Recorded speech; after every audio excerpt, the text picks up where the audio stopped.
Hallo und herzlich willkommen zum Auf die Fresse, die WXW Review Podcast in English, and we're making tape again.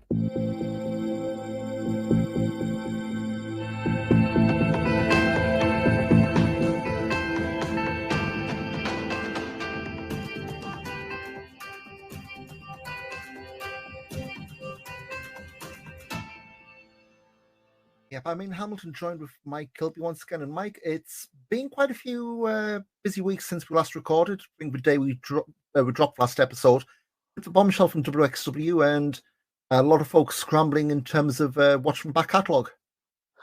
Yes, it's been a bit of a mad one, really. As always, almost the curse of the upload. So I dread to think what will happen when we upload this one. But WXW now effectively died the day we uploaded. So it was seemingly all lost, and then it suddenly sort of came back quite quickly, a lot quicker than I was expecting, to be honest.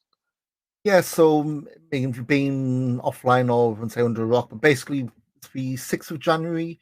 They announced this is the statement they posted in English. Unfortunately, we have to inform you after an enormously frustrating month, we've extraordinarily terminated or cancelled all contracts with Vimeo. WXW Now 2.0 will not be launched via Vimeo OTT as planned.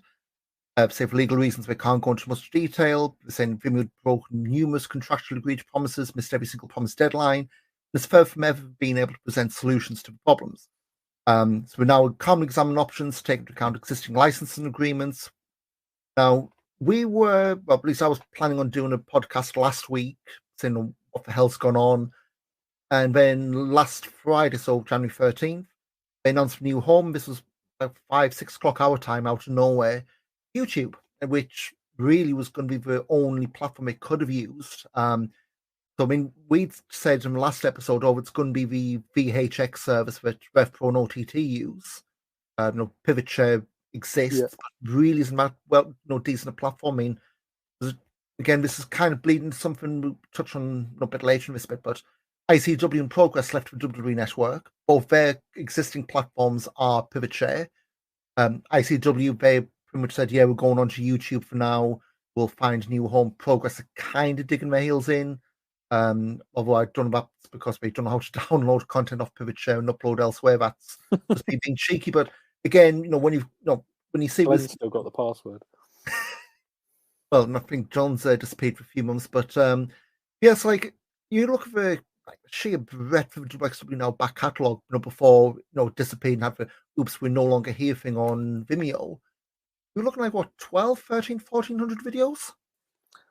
Well, yeah, I mean, they had actually cut a lot of it out anyway, but it's WXW Now sort of came in 2016, wasn't it? 2016, 2017? Yeah, 2016, because so it was 2016. They did a rebrand or relaunch in 2018, so this would have been WXW Now 3.0. Yeah. But again, I think I was more moving from bare bones Vimeo to the easier to use platform they had in a way you could flip between English and German. So I think it was like 1,400 videos after you remove the stuff that they'd deleted. Your spiel happens, and it's a personal favorite of both of ours. But so I think the first weekend they had was like Dead End 2023. Obviously, it's the most recent show they done. That went up about a week ago as we record this. I think right now, and so you can hear the clacky keyboard of doom, but they've been really they've been sort of literally I've got it right up at the moment on the lovely YouTube Xbox app, which is a lot easier to watch. They've been uploading them over the course of basically the week. So today, as we record, well, literally in the last hour or so, the Iron Man, the famous Iron Man show from Hamburg has literally just come up with the Tisha Tristan Archer main event. So that's literally just come up, and it is obviously coming up in both languages as separate videos because there's not really a way to switch between them. No, you'd base. I know we touched on this last time around, like Linus Tech Tips did a video about YouTube having the alternate tracks, but that kind of needs to have the videos in that form and the audio tracks in that form, which, well, WXW's had years of VODs, which absolutely aren't in that form. So, luckily, at least from what I can tell, there's no extra fee for having, there's no storage limits, I guess is what I'm trying to say. And also, there's not many people, I suspect, who are switching between the two. No. And the other good thing about YouTube is that, like, it's actually a site where you can sort of go frame by frame. You can slow things down. You can speed things up, and it's a lot easier to sort of skip around a show. The chapter sort of settings on YouTube video as well lends itself a lot better for wrestling as well. Yeah.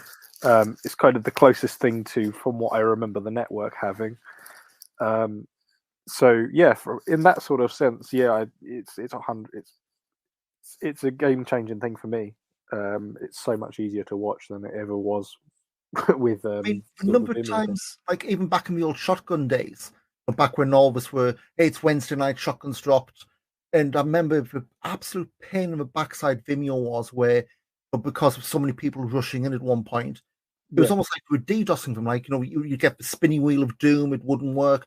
I think at one point I had to literally download the show to be able to watch it. Like, even on a decent UK broadband connection, it was just buffering, spinning, even down like 360p, like the lowest of low res they did, it just wouldn't work. It's like, seriously, Vimeo, what? Like, I know this has been brought in the past. Like, Matthew puts his Botchamania stuff on Vimeo. There's that whole deal a few years back where they try to bill him an absurd sum for bandwidth use. And it's like, okay, Vimeo does post view counts, and reviews were, at least publicly, they were saying Matthew is not getting like anything, say record but certainly not to the sums of Vimeo quoting them. And it's almost to the point where it's like, yeah, you're too big for us, we don't want you. And I think to a point, you see, they kind of hinted about some of the issues they had. We're not going to go into much more detail for obvious reasons, but it just felt like with Vimeo, it was constantly every year, we're gonna have to, it's like you've got a hard drive full, you've got no way, you can't expand it, or we're gonna have to delete this, and this. And I think it was almost to the point where they were starting to get rid of the town shows, like the old random stuff where you'd find not Jeff Jarrett, but you find like random names doing random matches that hopefully will eventually end up on here. But as we said, it's right now. So it was stuff like the anniversary tour, where they'd recorded everything and uploaded everything.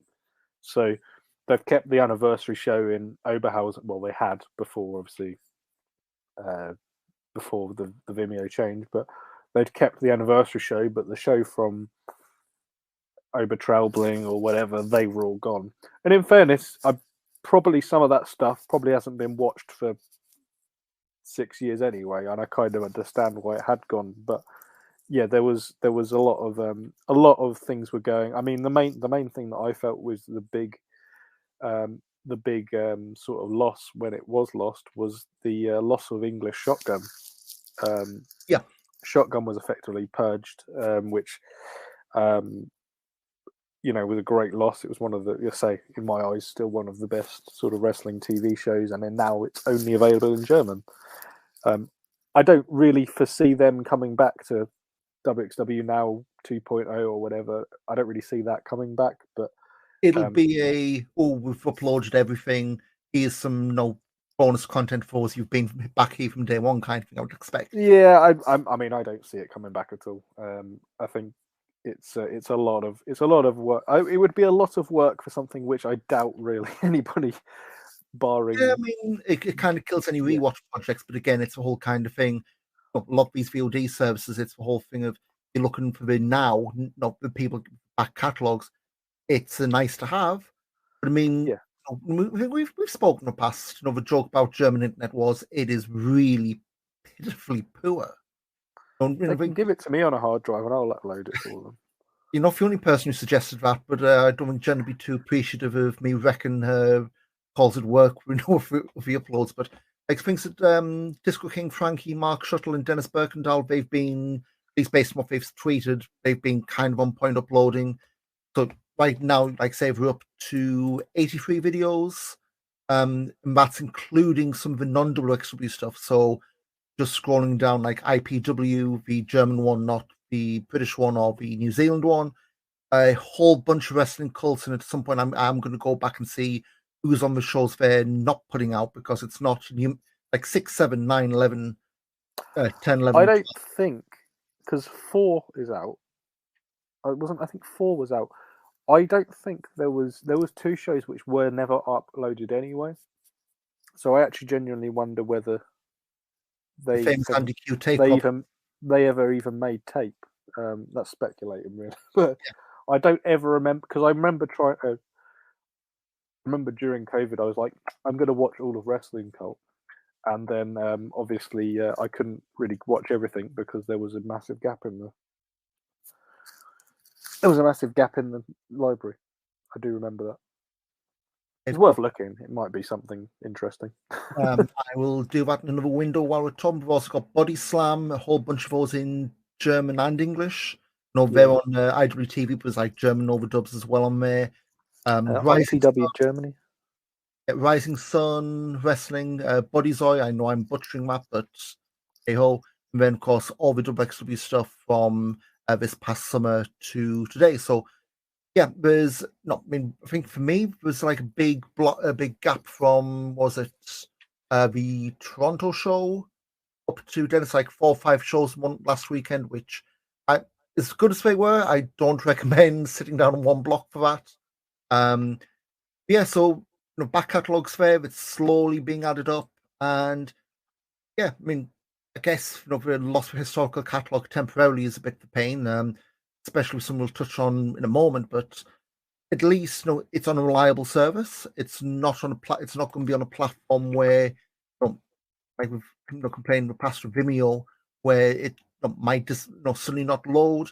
You've got the YouTube membership. If you sign up or turn your notification bell on, you'll get told when a video comes up, so you're not having to constantly hammer away and kill the Ultra WXW Now front end, like I think I may have done a few times in the past. Yeah. Yeah. Well, so it was always the old Vimeo front end was always logging me out. That was the thing I always had. It's constantly logging me out. In terms of do the same thing. Like I always have to keep giving access to my to my Vimeo account. Like one of these days you are going to buy something. Yeah, it was always a worry. Am I going to subscribe to it 7 times? Get the PayPal notification. So what the actual Anyway, so it's up on YouTube now. I suppose a good thing from our perspective. You're not paying in US dollars or euros anymore. It's in your local currency: US dollars, euros, pound sterling. So what we're probably going to lose in terms of the fixed price against the fluctuation. I suppose you're not going to be paying those. You're not going to be paying the foreign currency charges, which is a good thing or a bad thing.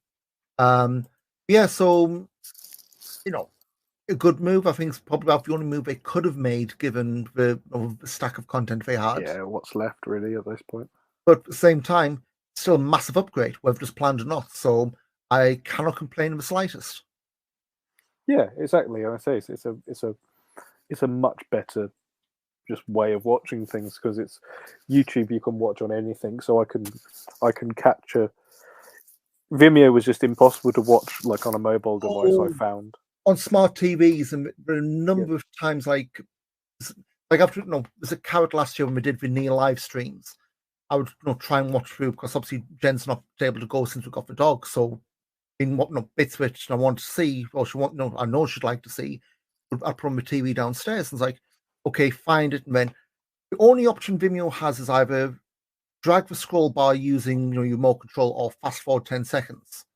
Like, well, the thing I had to do was I had a HDMI cable, and I plugged my laptop into it and then played it from my laptop on the big TV. That would have been preferable. I think once I tried to Chromecast them, I was even worse. Yeah. The connection would die, and it would always be for Vimeo, and every other app would be fine. But yeah, Vimeo to me just felt like it's a platform that had ideas of being bigger than it is. Vimeo is a film platform. It's not for anything else. It's fine if you're putting on like an indie film or something. It's absolutely perfect for that. But that's something you put on and you don't touch. Yeah, it's a one-off. If you're putting it on and pausing it and coming back to it later, no chance. It's no good for it. Yeah. So yes, that's wxwnow.de. I think wxwnow.com, when I looked last week, didn't redirect. I know it does as well now. So wxwnow.com, I'll take you straight to the YouTube page, log in with your Google account, sign up. We've got the instant access. I think if you're a YouTube Premium member, you can download to your device if you've got it, but look, it's easier to use than the old Vimeo. It's a familiar platform. I mean, who doesn't use YouTube in 2023, But long may this continue with whatever else YouTube does do with the content. Obviously, it's the best we want to upload, but whatever refinements, improvements the platform has, it's going to be a lot more often than whatever Vimeo's doing. But I guess while we're still talking about VOD stuff, there's a bit of kerfuffle last week with the other side of the DirecTV's deal. So again, it's about this time last week, people started noticing on the WWE Network and more specifically on Peacock, ICW was having their content listed as expiring on X days. I think January 19th was the date they'd listed. I know, was it last year? Was it Main Event, the C or D level show? They were having that constant issue as like, oh yeah, Main Event, all this content expires in 4 days, then would be extended. Well, people noticed that on the most recent stuff, and I think the same with Progress, and they just had a show uploaded last Saturday. Yeah, and that dropped off. So basically, what's happened? WWE Network and Peacock have lost Progress and ICW. They've both made statements this week. Basically, what that sums up as is they're on a time limited contract. I think it's a 6-year one from memory. 6 years are up. That's it. Now, the whole thing with WXW, they signed on later than Progress or ICW. So, do you remember Flow Slam? I never subscribed. I was aware of it, but I never subscribed to it. So I just did a quick dig. So they joined back in December 2016. I vividly remember they were Flow Slam advertising 16 Karat Gold 2017 on Flow Slam. Yep. And knowing WXW were nowhere near live streaming at that point. I think they'd done OTT had done a live stream on Flow Slam as well around that time. So I remember messaging whoever Pusod was on the WXW account. Is the Flow Slam thing going to be live, or is this going to be on delay? Because Flow Slam was listing it as live, from what I recall.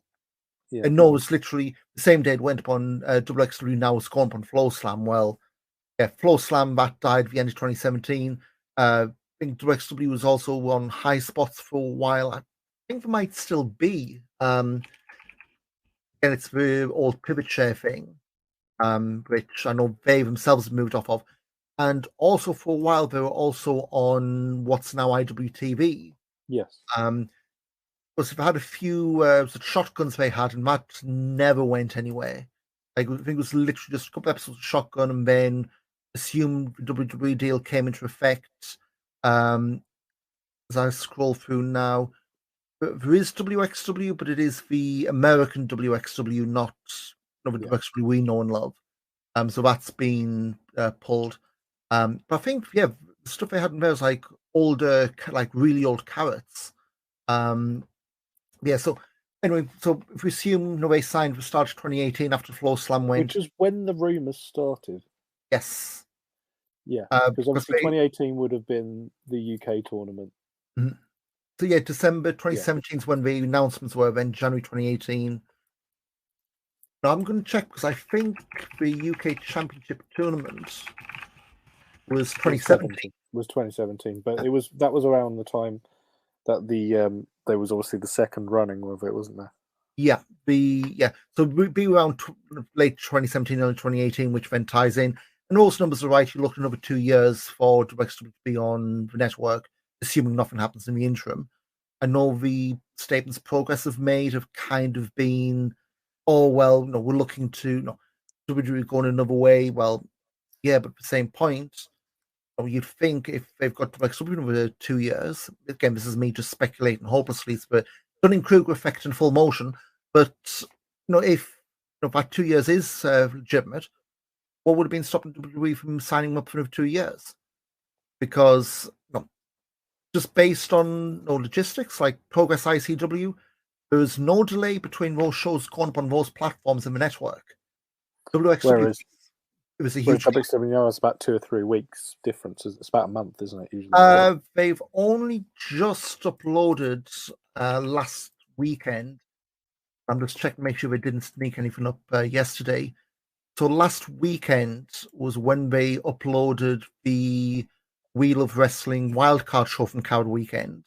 Yeah. And yesterday they've put up Wheel of Wrestling 38 from Bielefeld. Yeah. So they're about 3 months behind. So again, just based on that, if you're a big WXW fan, you're probably not bidding off WXW now because you're not going to wait 3 months for your stuff to come online. Whereas Progress and ICW, that stuff is going up sometimes before their own on-demand. It's like, I know for me, at the start of COVID, it was one of those things that was like, I'm not going to pay for Progress on demand if WWE is getting the same point. So, yeah. And now you I'm not saying we're starting from absolute zero, but you're definitely starting from a lot lower than you were before WWE started uploading the content. And yeah, again, I'm not one to pry into their business. And I know there's been chat by ICW and Progress looking for other platforms, but them in terms of compensation stuff, they need to rebuild that that subscriber base because you've gone from whatever WWE is giving them to now pretty much not square one, but near enough. Well, I don't know anybody subscribed to WWE now. Sorry, Progress now. And both of those are still on Pivot Share. Yeah. So yeah, heaven help you if you've gone from watching just on the network to Pivot Share. I mean, every Pivot Share subscription I had went. I think Rev Pro's the last hanger on. Yeah. And Pivot Share famously has been reported no development going on. So yeah, it'd be interesting to see where they go if they change to Vimeo like Rev Pro have like what direction threatening to do, or whether they do. I think it was one speculation was a Premier Sports, a new streaming platform, but again, company of their size, you're really going to have like Premier Sports is in the sports channel. No. So there's a new platform called Premier Streaming. As I say, because Premier Sports has been taken over by Viasat. So, but no, sorry. No, so it's a different thing with the same name. A Premier Streaming Network. So okay, there's ProWrestling.live is one that MLW's gone on. This is a new one that's just started up. It's got the zombified CZW content, so with new stuff. And it's also got 1PW for those who have gone, plus whatever back catalogue they've got left. Yeah. A bunch of promotions, I'll be honest, I've heard of, but no desire to watch. Yeah, they'd very much be spreadsheet padding out material. No offense to any of those guys, but it's a kind of thing like they very much be picking promotions who you'd see, oh, so and so wrestled there. It's like, okay, I'll see if it goes on YouTube, that kind of thing. Yeah.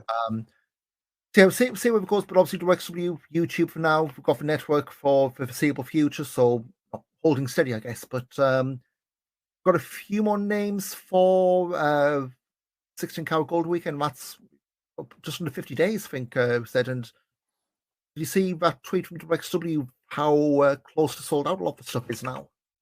Yeah, it's a lot of it is. Inner Circle went. Inner Circle's gone. I think there's about 20. Well, last time I saw there was about 10, 15 tickets for night 2, which always does sell out. In fairness, it's always the biggest night of the year, but yeah, it seems to be near enough. If you've not decided to go now, you may be standing. Yeah, looking now, Mrs. posted January 19th, and again, my German's a bit crap, and for some reason my auto translate ain't working.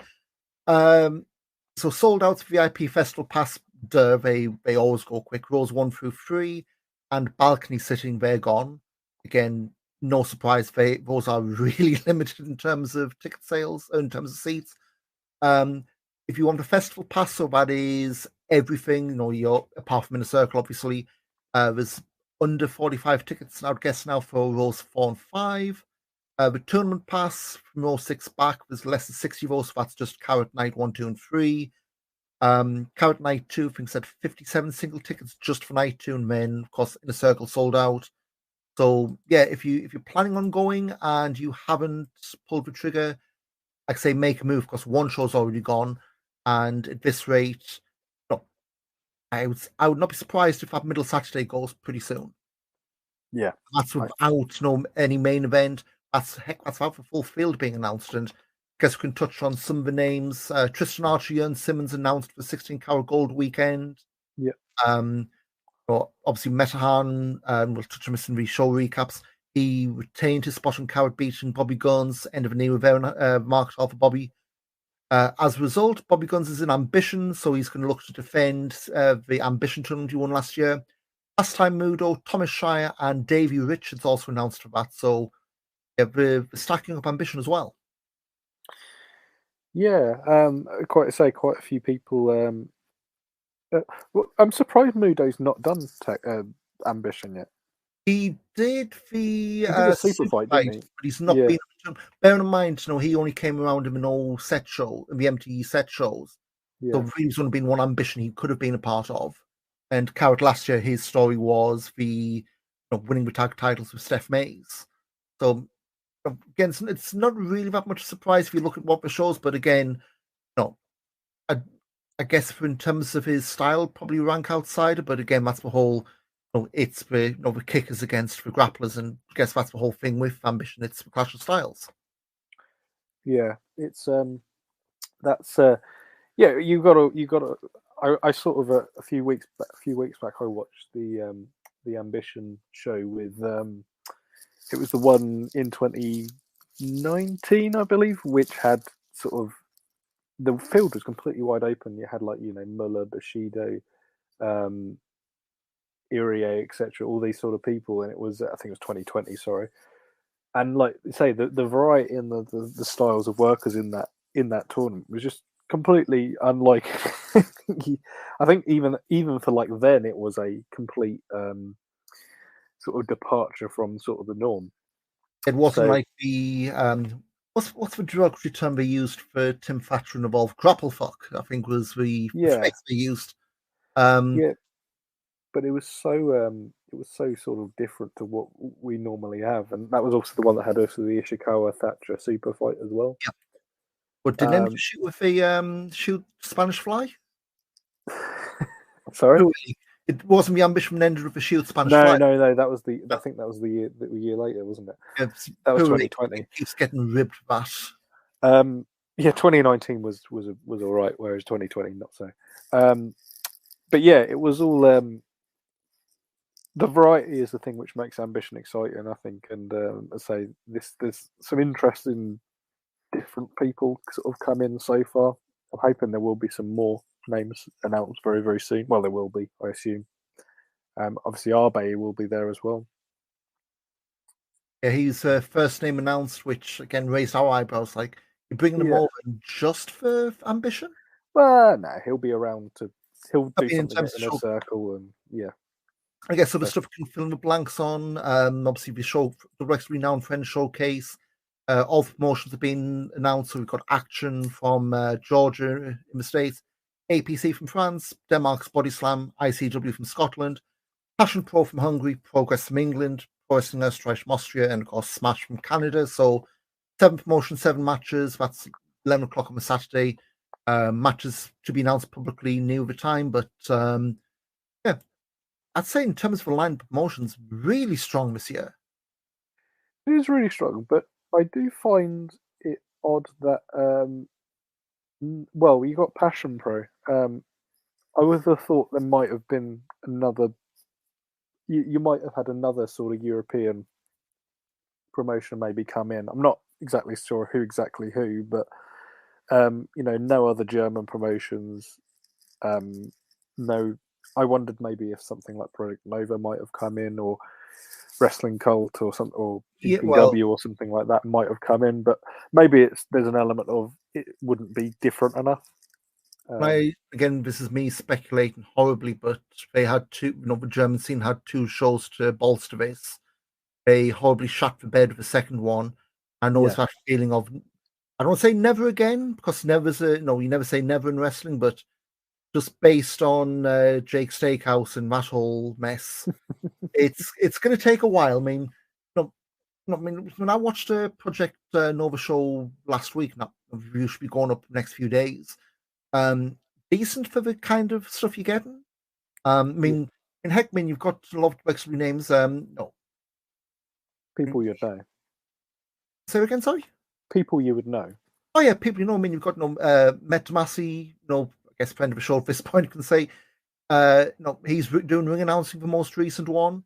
So it's not like you've got the walls up between, as I guess you could have had back in the old days.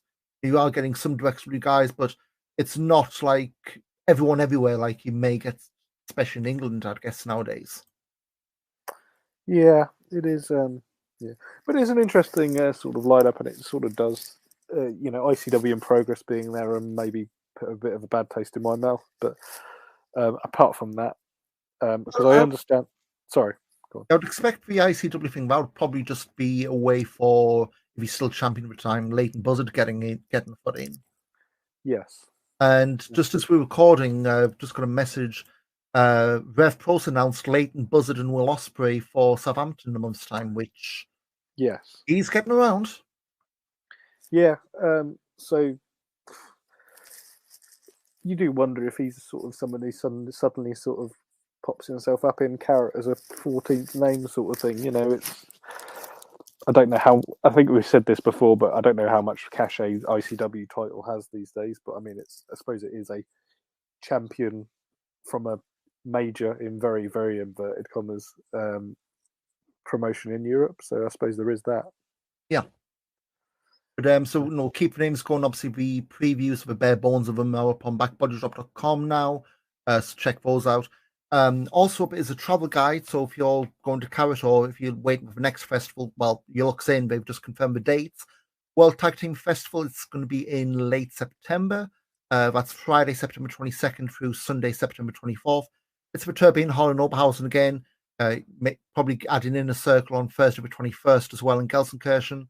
And that will be, for end of September, 4 days. And your favourite festival of the year? Yeah, best favourite weekend of the year. So much more chilled out than Carrot. Not confirmed whether it's T1 or T2 though, have they? Have they? I don't think they have, but I assume it will be T2. And obviously, as it's in T2, I prefer that venue to T1 as well. So, all in all, 22nd of February, so 22nd of September. My apologies. So it avoids any sort of worries about bank holidays and things like that. It should be, and the weather should be fine at that point. Weather should be lovely, so be a good weekend to sort of get down there. Just looking now, tickets go on sale for that on the 1st of February, and just looking now, the event page does say Turbine Hall 2, but the graphic didn't mention, so it is a smaller one, which again makes sense. Yeah. And again, I would suspect if you're going to be in the market for like VIP balcony or any of that stuff, keep an eye on WXW Twitter, they'll give the times, and be ready to pounce because those will go really quick, especially I said the VIP ones, include you drinks. So if you're going to be there for piss up, or I guess if you just wait. I know some folks who go just for good angles for camera shots, which I don't blame them. But yeah, I mean, otherwise, unless you want a preferred seat, you'll probably be able to wait, especially if you don't have flights and hotels. I'd say we've got plenty of time, although just from my own experience of like looking at prices, a lot higher than they were even a year ago, or even a lot higher than we've been booking for Carrot. So just bear that in mind if you're looking for tickets and what have you. Maybe the kind of thing, just be aware of your seasonal discount periods though, because you get Easter, you get Valentine's Day, you get the summer sales. You'll be fine. It will go down. The prices will go down. And I guess there's no easy way to transition into this, but there's a bit of time, so we need to mention this. Of course, Jay Briscoe passed away this past week at the age of 38 from a car accident. He'd worked 5 matches for WXW starting way back in 2008 at Dead End 8. This when they had a WXW with Noah interpromotional series. He wrestled against Thumbtack Jack of all people, which there's a name from the past for you. Then another one, 2011, when WXW went stateside, was it Kreutzug ZXI? My Roman numerals is rubbish, so hey ho. But it was the Briscoe brothers losing to Daisuke Sekimoto and Johnny Moss in Union City, New Jersey. And most recently, it was actually my first WXW trip. World Tag Team League 2017. They won one, lost one, lost to Ring Camp, beat EYFBO, now LAX. The third match would have been against Loki and Homicide, but Loki blew out his knee against. It was that double stomp on Walter, wasn't it? He blew his knee out on. So in the end, he ended up having the Briscoes against JFK, and yeah, I mean, I'll ask if you've got any memories from that weekend, but I know I've said this on Twitter as well. My first full indie show was Ring of Honor in 2004. Mate managed to get me and a couple of mates in, and if you see it was at Honor Club or shows called At Our Best, somehow there's a screenshot of me by Real used as like a teaser picture, which, come on, use me as a teaser, like better pictures, guys. But the match was the cage match with Small Joe, and I think it's at Jack Shares Graps on Twitter's posted a bunch of them. One of those is in there. Yeah. And first, bear in mind, until then, the only indie stuff I'd seen was like, your Mega Slam type shows. So I was WWF, WCW kids. I was like, seeing, how old Jay would have been there, but like, clearly really young and leading an absolute gusher from the start, and just the fight back, the fight wasn't like always being bloodied and beaten. That was it. We had the fight back, and it was steel cage match where we were able to get out as well as win by pin and submission. And I was watching the match back today, and there was one spot in there I remember just going absolutely mental for the time, and even now, like it's about 2/3 of the way through all the blood loss. He'd knocked Joe off the top, went but didn't fall down with him. The blood loss, got dizzy and fell down. It's like Ring of Honor title match, and that was the last moment he could have had any real chance. And I mean, I would say just about one match, about one moment. That was my first show, and I would dare say about that, I wouldn't have gotten as deep into indie wrestling as I have, and I probably wouldn't be Saturday doing this podcast now. And 38, absolutely no age to come in. I'm older than him. Like, I remember waking up to the Tuesday, Wednesday morning when that news broke through. It's like, I thought, Tony Khan's got this deal, he's got him on TV. Went back to sleep, and then scrolling through Twitter after you wake up. Like, and you just see the length and breadth of the tributes and all the comments from everyone. This was more than just he was a good guy in the locker room, rest in peace.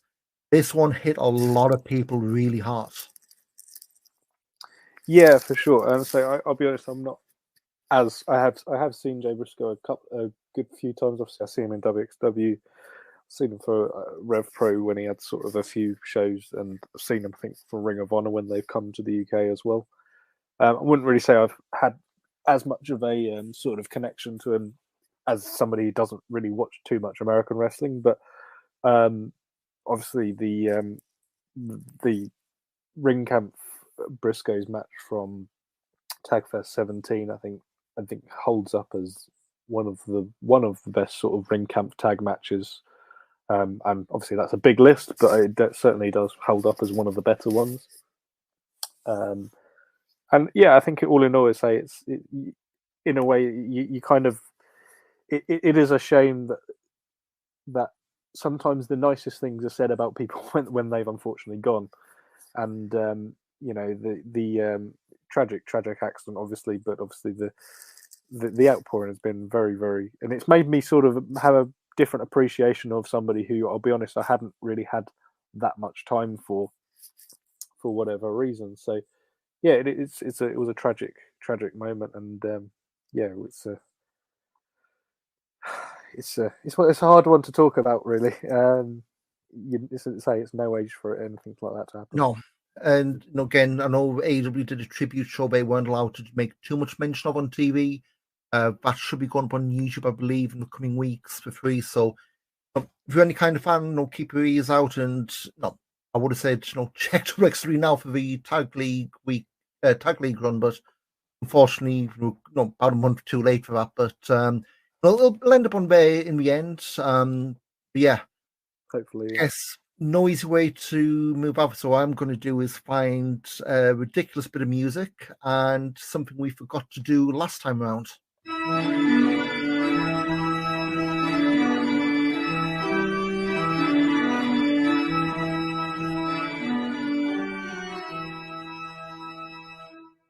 Would have thought the house and the church organ to come useful, but yeah, we didn't do this last time out. The Oscar watch. We've had a few matches since we last, since last recorded. Didn't do too much around Wrestle Kingdom weekend, but so just go through December 9th. Team de Furie, Oiwa to lose to Aaron Hanari and Great Khan as expected. December 10th, lost to Fujita and Oiwa, Team of Yuta and Nakashima. December 11th, Team of Oiwa to lose to Aussie Open, again, as expected. Yesterday's recorded, he teamed with Tomohiro Ishii, but he lost to Masaki Kitamiya and Daiki Inabu in the Noah versus New Japan Wrestle Kingdom show in Yokohama. And today, another loss, teamed with Nakashima to lose to Togi Makabe and Tomoaki Honma, which, again, is what you're going to expect, and he's going to be counting the lights pretty much every night. But he does have some singles matches upcoming. So on the 25th, that's this coming Wednesday, he's got Hanare in a one-on-one match in Korakuen Hall. And February 4th in Hokkaido, he's got another singles match against Great Khan, champion of the British.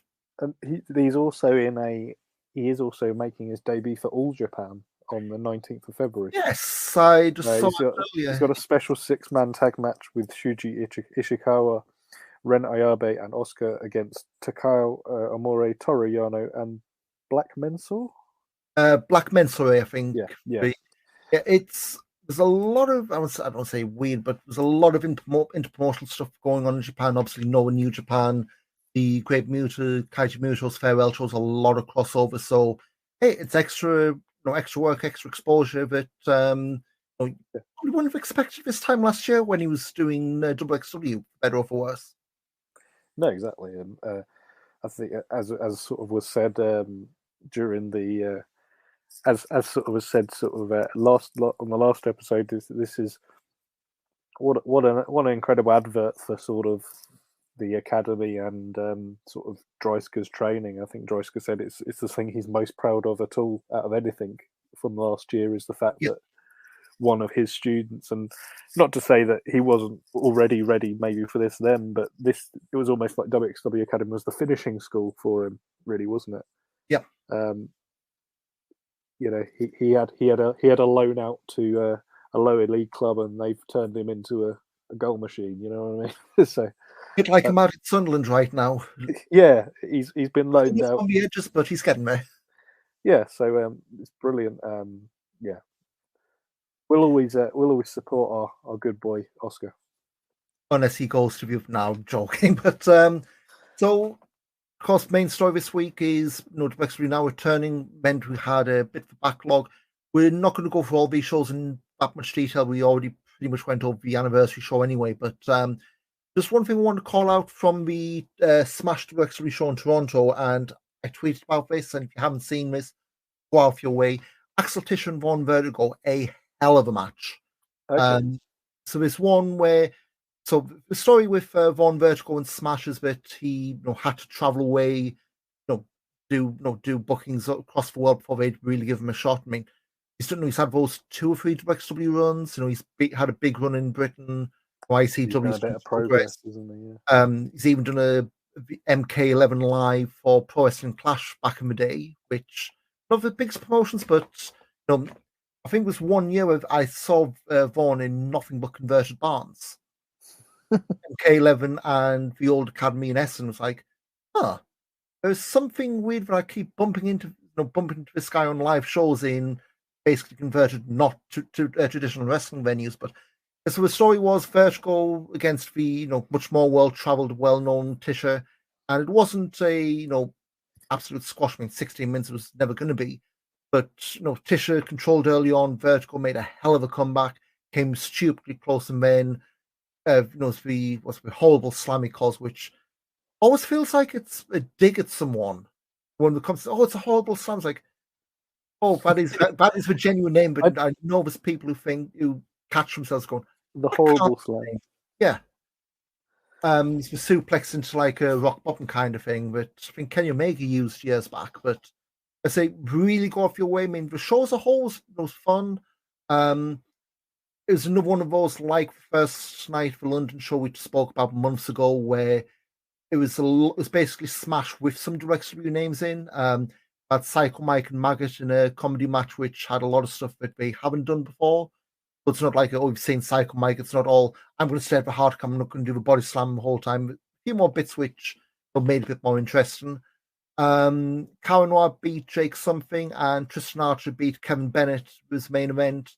And because Kevin Bennett's a, I guess, dickhead healing Smash, Tristan was having to play the good guy, and it wasn't that bad. No, Tristan Archer having to fight off Bennett's entourage the whole time. If he's ever going to go back that way in WXW, there's something in there. I know at least the empty set shows it kind of didn't click, which is why we returned, but there's definitely some juice there if he is to go back that way after whatever's going on from now. Wheel of Wrestling 14 Borken, this is the night before the anniversary show. Pretty standard, I'd say warm-up show, but main thing takeaways for the Fun Trios match against maybe touch too long, 23 minutes, but again, the show was worth your time, but nothing really to write home about. Apart from, was it? So you know how the smaller town shows have got like video boards? Yes. With most of them. There's this one, you know those jigsaw slide puzzles, and I don't know how they've done it, how they did this, but I noticed on things the first match, and I could not ignore it. On the right hand side, where we've got like the Wheel of Wrestling logo and so the Titantrons, what have you.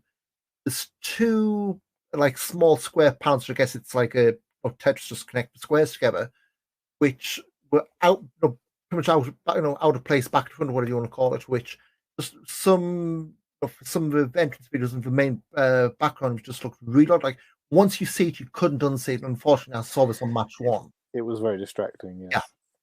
But anything from the show? Another had a Hooray for Kolaski over Baby Allison and Maggot, which was to build their two matches the next day.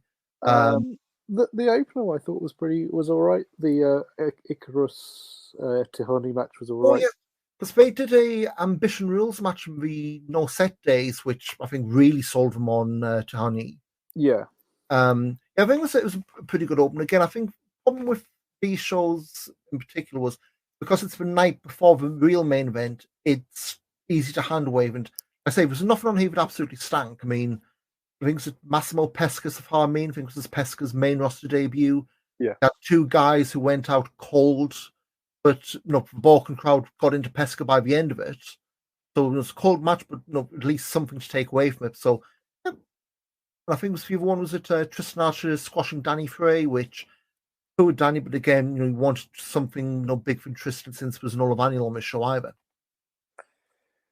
Yeah, well, it looked very much like the sort of card I had in Vienna. Really, it was almost like one of the bought shows, sort of. If we say that the shows that sort of bought by the local promoters, it kind of felt a little bit like that, really. These wrestlers you have to work with, either storylines, knock yourself out and the rest. Yeah, that sort of thing. And Ilya Bloom against Lastray, who I know Strigger, when the show was going on, messaged me and said, he's got a star on his ass. And I could not get past that either. It's like, you've got, at a passing glance, Shark Boy with a star on his ass, which, I mean, he was fine. With two matches he had both losses, but, perfectly fine. Again, I think because they knew he was only in that weekend, he was in the spots he was in, but we've seen guys, come over, regularly who've done worse, but touch on the next night. So anniversary, we went through a lot of this, but yeah, so ladder match, Maggot beating a Who in just under 20 minutes. This won the WXW fans match of the year. I just put the curtain back, so Voice of Wrestling do their match of the year poll. This match ain't anywhere near this, but I do have a WXW match. This is my number one pick, which kind of says all you need to know, really. Yeah, I it was way too long. I didn't really think it went on way too long, this match. It was one thing I will say is that the imagery of the final bit where Maggot has the belts and Ahura is sort of dangled upside down. Excellent imagery. That's the thing, is that screen grab, or that small clip, will forever be a thing that can be used in WXW history, in montages of Maggot's career, of Like Ahura's B-roll career, of the history of the Shotgun title. That can always be used for that. That's an excellent shot. But the match itself, I've forgotten a lot of it. It wasn't really particularly, I mean, it was a bit of a slog. And for what it means, I can understand why they have put it as match of the year in inverted commas. But as an actual bell-to-bell match, no chance for me. And I've only just clocked as well. I thought shotgun matches were 50-minute time limits. I mean, not what you do in a time limit drawn a ladder match, but this easily have a good 5 minutes shaved off. That's a very good point. Maybe you should actually genuinely bring that up. I didn't even notice that. It's only just looking back at in our notes got Maggot. I don't think it was. I certainly don't recall Dave Bradshaw bringing it up. But again, it might well just be me answering my own question. What do you do in a time drawn a ladder match? Bearing in mind, this is meant to be a great big blow off. Yeah. Coming soon to BBC After Dark, so we had that, and of course we had Baby Allison came in to intervene. She got laid out kind of like she did in Borken the day before. I mean, I think with that particular one, it kind of played into something that happened later in the night. But again, visuals at the end, I think it's going to be more memorable for me than the ladder match. No, knock 5-6 minutes off. Probably talking different match, but I think there's a lot of, I'll say waiting around, because it wasn't like it was waiting around and it was like the Progress ladder match where just nothing worked. But I think this one it was a good match, just went way too long. And again, that's more of a me problem than a them problem. Like, you have people in that crowd who are going absolutely nuts for it. But again, ladder matches tend to. The other one, I think, want to talk about Orsi, Ilya Bloom, and Peter Harney beating Amboss. Orsi finally got her win and then got written out for half a year, which, again, this is me overthinking everything. But if you've written her out for X months, I maybe wouldn't be too thrilled with promotions advertising her, especially when it's been out injured and then doing studies until the summer, which I know it's indie wrestling, you can't really expect someone to be written off in injury in one place and then elsewhere. But maybe I would have have another reason, have the injury, but just say, look, it's too much for me right now. I want to come. I'm not ready for this. Just to me, the whole thing to me probably could have gone another route. But again, that's me. That's my sensibilities, and whoever's written this has their own path. Yeah, I think the one thing I would say about this is that I think Orshi's selling of the effectively they redid the Dover injury, didn't they? Yep. They gave Orshi the Dover injury that was given to which was from earlier in the year, and obviously Orshi's selling the injury like a horror film scream, like it's a guttural, right from the pit of the stomach, that sort of scream. Horrible scream. And it was very powerful, I thought. I can still sort of hear it in my head now, which is it's very, very disturbing. So I thought that was again, that will be a thing which I'll think about for a long while. The only thing is I didn't like is obviously she was screaming her head off, and then sort of when she was leaving the ring, she sort of had the sad face on rather than like actively. There was no, I would have sent the paramedics in maybe as well and that sort of thing. Maybe cut away. Yeah. Yeah, but that's an aside really. I thought really really good performance from Orshi in this one. I think excellent sort of first full year. Yeah. And It was I Carrot can't last wait year. for more. Remember, when we did the preview, Carrot last year, she was on the Inner Circle. And it's like, have you heard of it before? No. Well, And that weekend, the first I'd heard of her was an interview, and unfortunately, I cannot remember the podcast from Dreisker, where Dreisker effectively called Orshi the female Oscar.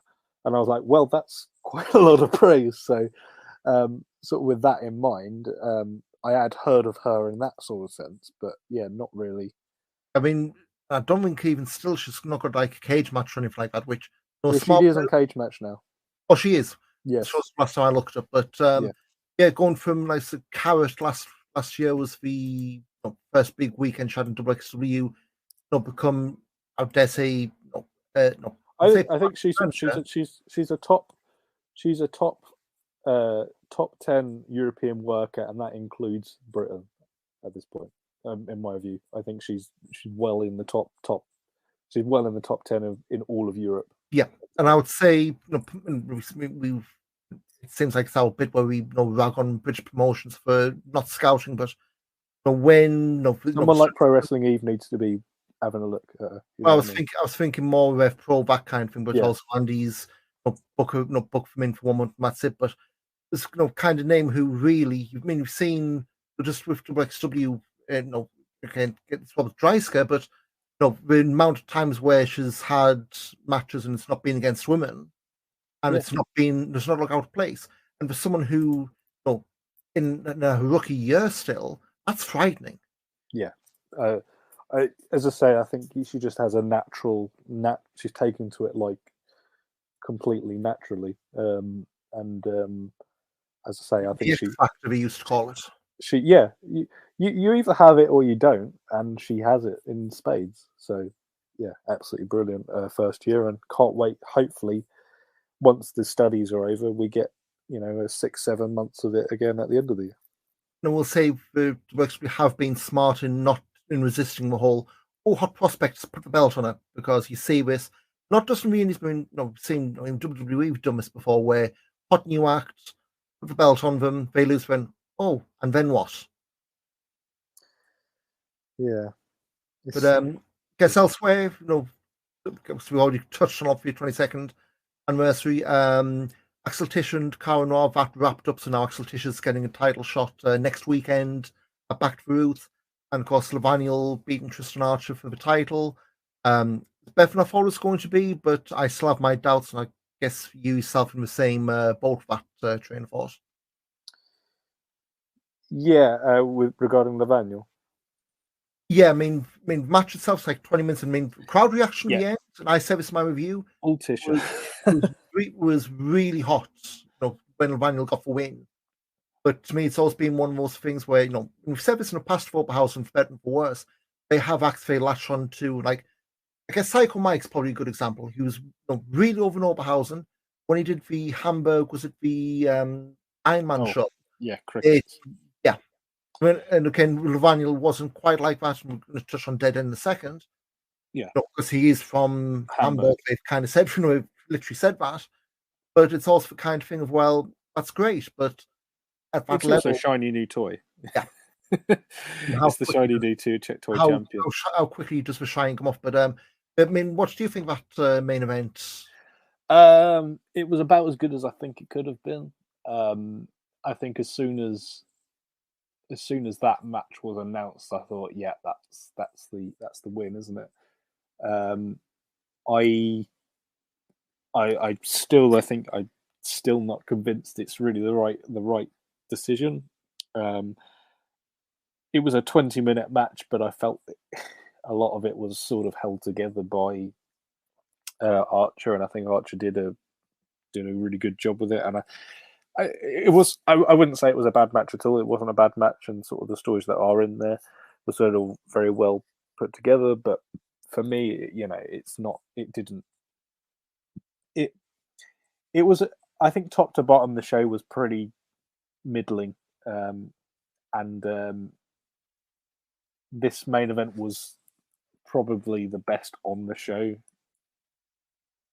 barring maybe the trios match. Sorry, the sort of the six person tag. But yeah, it was a bit of a middling match, really. Move on to Dead End from 2 weeks ago in Hamburg. It was the 29th show we've done because I think the next one we're running in May. We're building for 30th, which I'm old enough to remember when Das Svanziger Mal was Walter and Zack Sabre Jr. That wasn't that long ago, scarily. No, it's not long at all. Das Svanziger Mal Marktal was May 2018. How time flies. But this one, just go through quick results. Rambo Night Touch pinned Anil Marek and Nick Schreier. Anil Marek's return from injury, still sputtering away. Opener, I thought was match for night. Axel Tischer beating Lawrence Roman. This might just be a hot Marktal crowd, but I loved that match. Yeah, I thought that was the best match of the card by far. Yeah, really, really good fun that was. I think that's going to be a sleeper hit, I think, for me. I think towards the end of the year. No, it's also the FSM 50s just come out on Voice of Wrestling, and okay. I'll say this: if I had seen these few shows before that all went in, I would have been making a big push for Tisha to have been at least an honourable mention, because at the end of the year, mainly that Vertigo match ended really strong. But again, we've spoken in the past, where Roman's a Tisha trainee, so really that's the kind of match. We didn't go too hard, at least on the English feed, of student and teacher thing, but that's the kind of thing you'd have expected of. Look, it's mentor. I wouldn't say so much student and teacher, but it's certainly mentor and protege sort of thing. But it's really where, look, you're getting your shots, you're getting your chances. This is one you really need to take both hands, and Lawrence really did. And he's getting a shotgun match against Maggot this weekend, back to the roots. So who knows if that goes to anything? But certainly for someone who's kind of being proud, as pinned as the third or fourth guy in Amboss, it was a loss, but hell of performance. Yeah, it was. I thought it was a cracking match.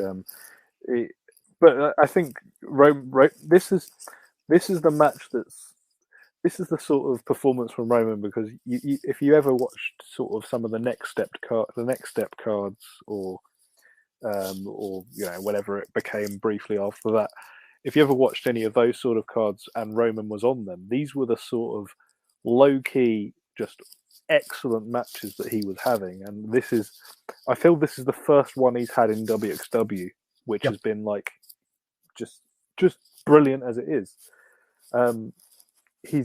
I still think he's one of the most underrated workers in Europe by far, Lawrence Roman, and I think the performance in this one I thought was brilliant. And so sort of him being positioned as the sort of nippy pit bull, really, really good, really good sort of showing. But then Tisha, obviously, Tisha's on, equally, he's on a hell of a run as well. So just really, great ingredients making a great meal, really, isn't it? So obviously, first half of the show was all Amboss, Robert Dreisker, and Icarus over Ilya Bloom and Idle Blanc. It's fine for what it was. Is basically building up Kafik Schlacht. Yeah. Then Dover returning, pinned Peach Tahani, 13 minutes again. Good show. Dover looked good. He didn't miss a beat. And again, you've got Amboss back to full strength. See where that goes if Kafik Schlacht next week, because like I say, since late summer really, it's been kind of suspension Amboss, I guess, for a better word. Yeah. It's sorry, go for it. No, go for it. No, so next up we had the end of an era in the Marktal. Bobby Guns losing for the first time in, I would say it's 5, nearly 6 years.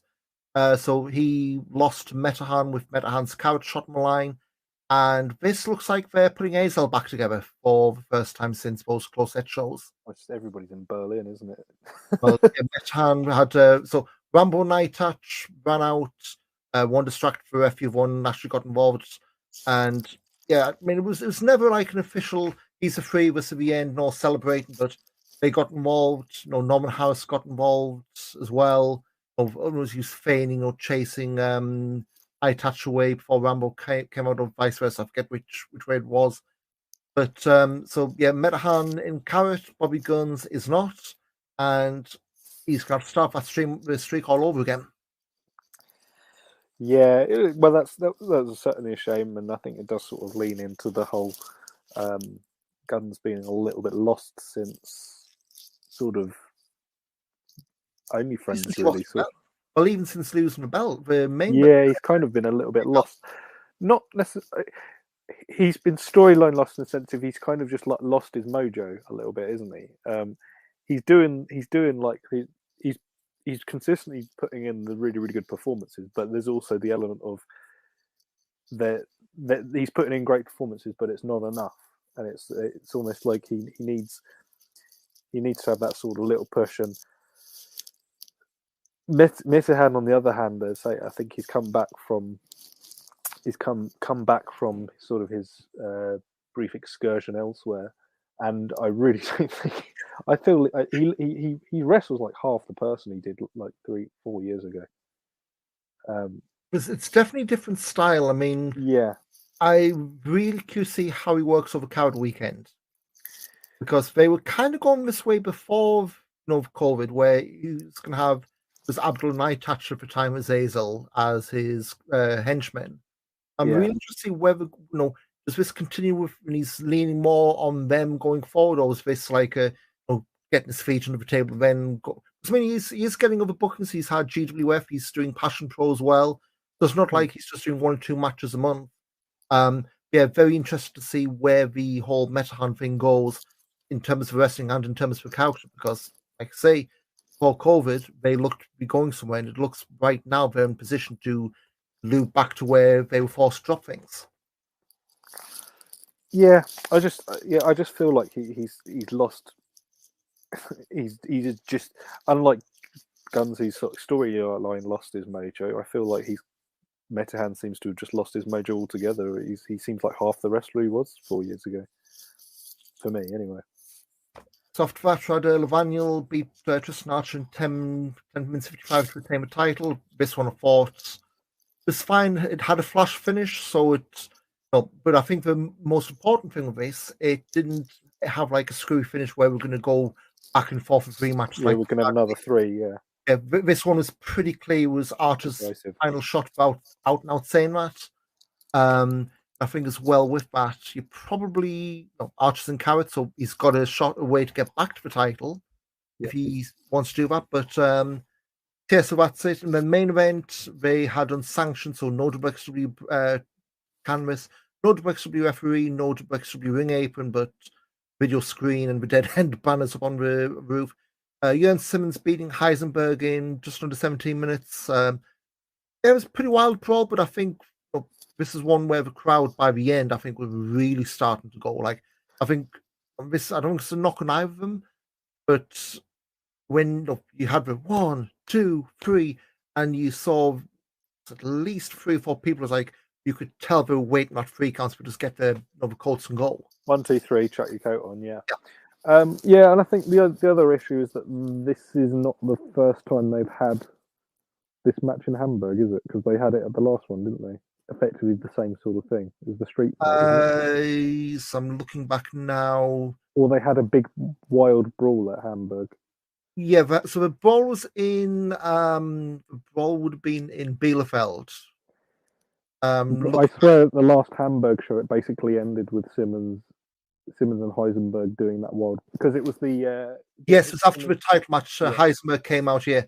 I'd filtered by just Markthal, not just Hamburg. It was the end of that when we did the whole Jörn can't challenge again until unless Tristan's champion. And boy, that shoe looks a bit like a loose end that's been tied up after the last few shows. Yeah, for sure. Somebody else is certainly in Carrot. So, yeah, I mean, dead end. I mean, that's on the WXW Now 2.0. Definitely check out Tisha Room at the start. Unsanctioned match, decent enough brawl. Metahan, Bobby Guns. They're probably second match for night for me. But yeah, so that's the big block of backlog taken care of, and just as well because we've got a few shows coming up in the next few weeks. Back to the Roots in Oberhausen this coming Saturday, January 28th. So we've got the Kayfabe Track's main event. That's Ambosses, Robert Dreisker, Icarus, and Dover taking on Peter Tahani, Sense of Alter, and Igor Blanc. Elsewhere, we've got Axel Tischer taking on Levaniel for the Unified World Wrestling title. Alice Inc. defending women's title against Amal. Maggot defending the shotgun belt against Lawrence Roman. We've got the Greedy Souls, Brendan White and Danny Jones debuting to take on Metahan and Rambo. Maria Della Rosa against Ava Everett. I haven't listed this, so it's good if I remember this. Yota Tsuji against Bobby Guns. And in the pre-show, it's Tristan Archer against Fast Time Mudo. That's a pretty loaded card for Back to the Roots. Loaded card and a lot of random stuff. Yeah. Lots of it's not we're now moving away from sort of the established roster sort of pandemic sort of era. There's the odd random person coming on. So yeah, there's a lot of sort of to digest on there. For me, Tsuji Guns was exactly what I would have booked. If you'd given me Yota Tsuji at a WXW show for a weekend, I would have booked him against Bobby Guns, and then the following day I probably would have booked him against Tisha. Look what's happened. Yeah, so that AI thing said you're the book of WXW. Do you want to confirm or deny that? Yeah, that AI thing said I was, wasn't it? So yeah, Fight Forever, January 29th in Gelsenkirchen, so this time next week as we're recording. Robert Dreisker and Lawrence Roman against the Greedy Souls, Tisha and Tsuji. We've also got Justin Daniels against Ilya Bloom, Fast Time Mudo against Anil Marek, Ava Everett against Kia Dream. One of the two is bound to be right, sorry there. Alice Inc. against Hua and Maria Della Rosa against Massimo Pesca. They've given us a book for this weekend, haven't they? Yeah, well, Justin Daniels, I think I saw his debut match. So that was the Big Sean 2018? Sean Air Casey Community Centre 2018, June 2018. Flamboyant Fabio versus Justin Daniels. I saw that debut. And Justin Flamboyant Fabio's now Irish. Well, he was at least last time I looked, the Irish junior heavyweight champion, and Justin Daniels is, well, he's in WXW now, so brilliant. And I'll say, being there that day, the Big Sean is an absolute sweatbox, so absolutely not ironic at all that he's debuting in the sweatbox in Germany. You're one of the few venues that is as hot as the Academy, so yeah. Just with about 100% less chipboard. He just needs to do the cockpit and he's done all three. Yeah. Maybe Rescal as well, rest in peace, that place. Yeah. But so yeah, I've got those. One thing I would say for this upcoming weekend, Greedy Souls is good, guys, is maybe not where I would have gone, but I guess that's check out their versatility, especially with Tag League being announced for September. So a good way to get foot in the door there. February 11th, Road 16 Carat Gold in Bielefeld. So they've announced in tournament matches Anil Marek against Ilya Bloom, Hua against Alex Duke, and Fast Time Mudo against Heisenberg. One more match and then it's the mini tournament for 2 Carat spots. There, February 12th, back in Gelsenkirchen for an Academy Live show with Carlos Zamora and Thibaut Hendrick. Guess who's winning there? Danny Frey against Sebastian Suave, plus on the poster, Ilya Bloom, Michelle Green, Hunyadi Tamas, Maverick, and Alex Duke. March 4th, they're debuting in Bad Sackingen with Jörn Simmons against Tristan Archer, Robert Dreisker, Levaniel, and also the poster, Calypso, Baby Allison, Maggot, Igel Blanc, and Rick Salem. Then, of course, March 9th, Gelsenkirchen for Inner Circle 13, 16 Carat Gold at Oberhausen, March 10th, 11th, and 12th. We're on the road. Then, end of March, at the Batch Cup in Frankfurt for 16 Carat Gold Revenge. Maggot, Alice Inc., Levaniel, Tristan Archer, Hua, Baby Allison, Axel Tish on the poster. And yeah, it's just as well we've got the VOD situation sorted out because that was threatening to be an ugly, ugly backlog building up to Carat. Yes, time to go dark as well. Yeah, I'm glad it certainly seems to have been fixed now. So yeah, we're well on the road to 16 Carat. We're less than 50 days away as of recording date. You can work out what day we recorded. As of recording date, it is 47 days to the start of 16 Carat Gold. 46 if you go into Inner Circle. So we're not that far away at all. Time flies. We're about we're about 6 weeks, isn't it?